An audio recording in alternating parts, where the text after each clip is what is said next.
اہم ترین ضرورت ہے۔ اور آج لوگ مسجد بناتے ہیں، کنویں جاری کرتے ہیں، بلا شبہ یہ بھی بہت بڑی عظمت کا کام ہے، لیکن ان بڑی نیکیوں کے اندر کبھی کبھی انسان کے دل میں ایک تکبر بھی پیدا ہو جاتا ہے، نمود و ریا بھی پیدا ہو جاتی ہے کہ میرے نام پر مسجد بنی ہے، دل میں شیطان خیال ڈالنے دے دیتا ہے کہ تیرے نام کی شہرت ہو رہی ہے، یہ فلاں ہے، یہ فلاں ہے، تکبر میں مبتلا ہو سکتا ہے۔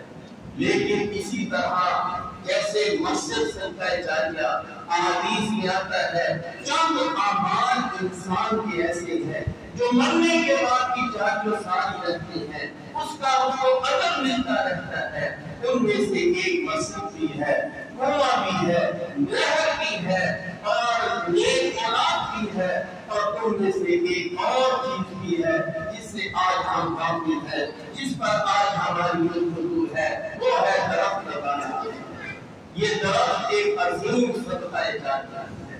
دیکھیں جب ہم درخت لگائیں گے انسان اس کو چھوٹی سی نیکی سمجھتا ہے اور سمجھتا ہے شاید حکومت کا کام ہے، میرا کام نہیں، یہ درخت سے کیا ہوگا۔ یقیناً آپ کہہ سکتے ہیں چھوٹی نیکی، لیکن میں یہ کہہ سکتا ہوں کہ جب یہ نیکی آپ کی چھوٹی ہے لیکن اس کا اجر بہت بڑا ہے، کیوں؟ اس کے اندر اخلاص بہت زیادہ ہے، نمود و ریا نہیں پائی جاتی، تکبر نہیں پایا جائے گا، یقیناً یہ بہت بڑا صدقہ جاریہ ہوگا۔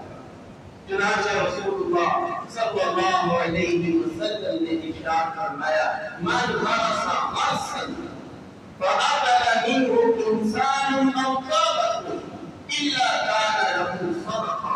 جس مسلمان نے ایک درخت لگایا اور اس درخت سے کسی انسان نے کوئی پھل کھایا یا فائدہ اٹھایا یا کسی چرین تابہ نے اس درخت سے استفادہ حاصل کیا، الا کان له صدقہ، مگر یہ کہ اس کے لیے صدقہ ہوگا۔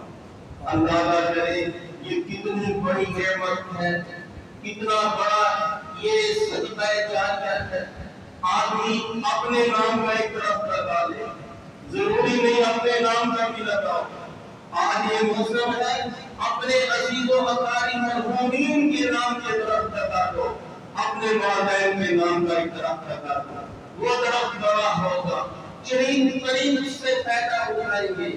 آج سب گرمی میں ہم لوگ گاڑی پارکنگ کرنے کے لیے درخت ڈھونڈتے ہیں، اور جس کو گرمی میں ٹھنڈا پانی مل جائے، گاڑی پارکنگ کرنے کے لیے چھاؤں والی جگہ مل جائے، اس کا دل باغ ہو جاتا ہے، دل سے دعا نکلتی ہے۔ تو جب دل سے دعا نکلتی ہے تو بتائیے اللہ کے ہاں اس کا کتنا مقام بڑھ جاتا ہے۔ اس لیے میرے بھائیوں یہ درخت لگانے کا اہتمام کریں۔ یہ اگست کا مہینہ یہ بڑے کہتے ہیں، اس مہینے میں سوکھی ٹہنی بھی زمین پر لگا دی جائے، وہ بھی اگاتی ہے، تو کیوں نہ اپنے محرومین کے لیے ہم اپنے درختوں کا اضافہ کر دیں۔ یقیناً یہ بہت بڑا صدقہ جاریہ ہے۔ آپ صلی اللہ علیہ وسلم دو قبروں پر آئے، عذاب ہو رہا تھا، آپ نے کالا درخت کی ٹہنی پکڑی اور اس قبر پر لگا دی۔ آپ نے فرمایا شاید کہ جب تک یہ تروتازہ رہے اللہ اس سے قبر کے عذاب کو معاف کر دے۔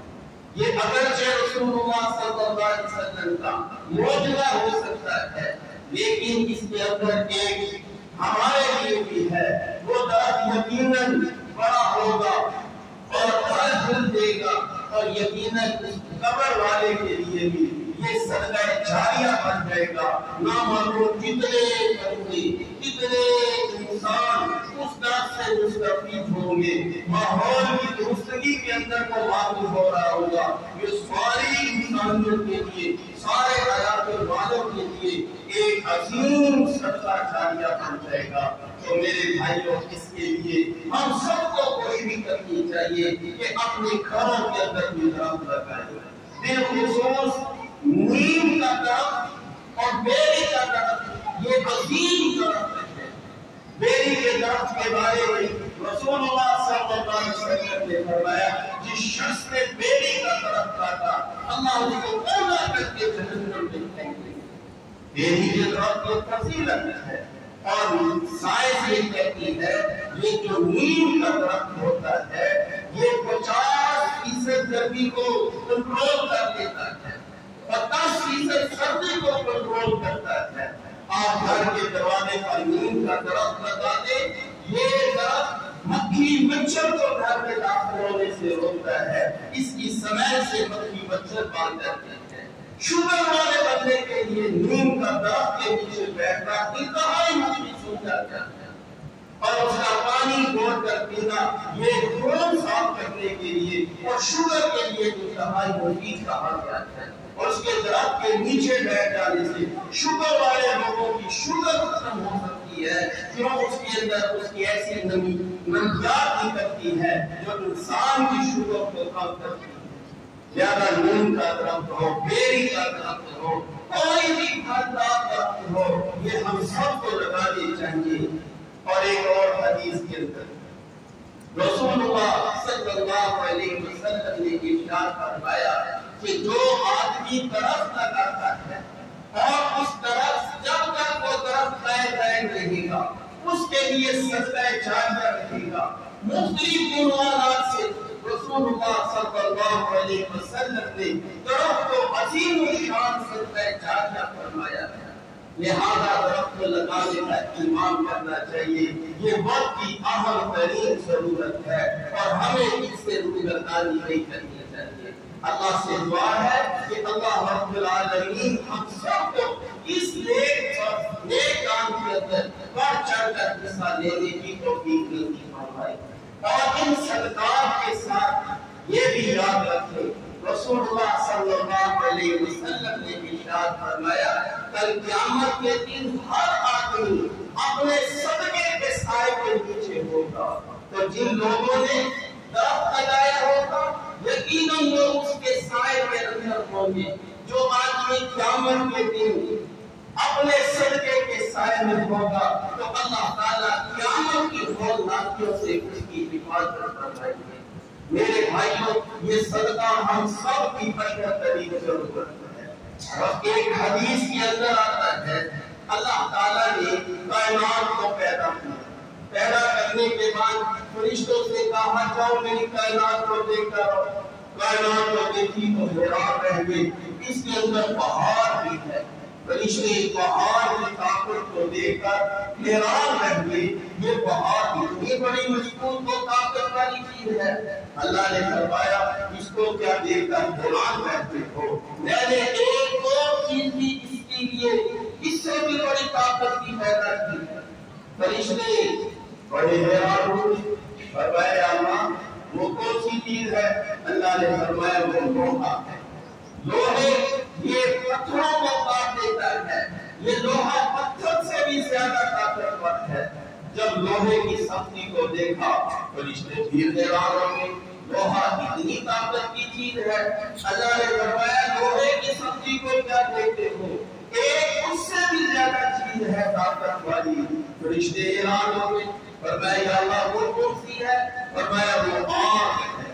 آگ یہ لوہے کو بھی کھا دیتی ہے۔ وہ آگ کی طاقت سے حیران ہوئے۔ اللہ نے فرمایا آگ کی طاقت سے کیا حیران ہوتے ہو، ایک اس سے بھی بڑی طاقت کی چیز میں نے پیدا کی ہے۔ فرمایا باری تعالیٰ وہ کون سی ہے؟ فرمایا وہ سمندر ہے، وہ پانی ہے جو آگ کو بھی ختم کر دیتا ہے۔ فرشتے پانی کی طاقت سے حیران ہوئے۔ اللہ نے فرمایا اس سے بھی بڑی ایک طاقت کی چیز ہے۔ فرشتے پھر حیران ہوئے، یا اللہ وہ کون سی طاقت کی چیز ہے؟ فرمایا وہ ہوا ہے جو پانیوں کو بھی اٹھا کر لے جاتی ہے، یہ ہوا پانی سے بھی طاقت والی چیز ہے۔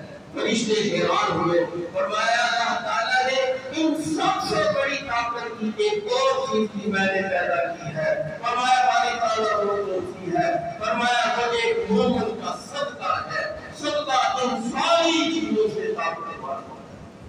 اندازہ کرے یہ صدقہ اتنی بڑی طاقت کی چیز ہے اور ہمارے لیے اس وقت کی بہت ہی اہم ترین ضرورت ہے۔ دیکھیں ہمارے بدعمالیوں کی وجہ سے ہمارے اوپر جتنی سختی آتی ہے یہ ہماری بدعمالیوں کا نتیجہ ہے۔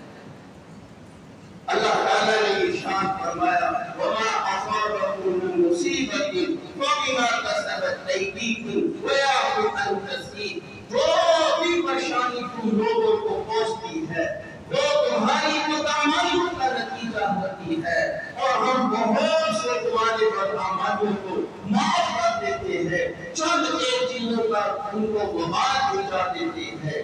جب یہ سارا کچھ پہنچنے والا معیشت کی تنگی اور مسائل اور بیماریاں جب یہ ہماری بدعمالیوں کا نتیجہ ہے، ان بدعمالیوں کا جو اینٹی باڈی اللہ تعالیٰ نے ہمیں عطا کیا ہے وہ دو چیزیں ہیں، ایک استغفار ہے اور دوسرا صدقہ ہے۔ استغفار گناہوں کو معاف کر دیتا ہے، پورے اثرات کو معاف کر دیتا ہے، اور صدقہ یہ اللہ کے غضب کو ٹھنڈا کر دیتا ہے۔ فرمایا کہ صدقہ اللہ کے غضب کو ایسے ٹھنڈا کرتا ہے جیسا کہ پانی آگ کو ٹھنڈا کر دیتا ہے۔ لہذا میرے بھائیوں، جہاں ہم لوگ اپنی دنیا کی ضرورتوں کے لیے اسباب بناتے ہیں، اور اسباب میں ایک چیز کا اور اضافہ کر لے، استغفار اور صدقے کا، اس کا اضافہ کر لے، یہ بہت بڑی چیز ہے۔ اور باقی سارے صدقات کریں گے تو ثواب ملے گا، مسجد بنا دی، کنواں بنا دیا، درخت لگا دیے، یہ 24 آور اور پورا سال اور پوری زندگی کا ایک جاری و ساری ثواب اور صدقہ ہے۔ دیکھیں اس سے کتنی ہمارا تحفظ ہو جاتا ہے، کتنا اللہ تعالیٰ راضی ہو جاتے ہیں۔ اس لیے میرے بھائیوں، یہ درخت صرف ہماری ملک کی ضرورت ہی نہیں ہے، یہ حکومت کا ہی کام نہیں ہے، یہ میرا اور آپ سب لوگوں کا کام ہے۔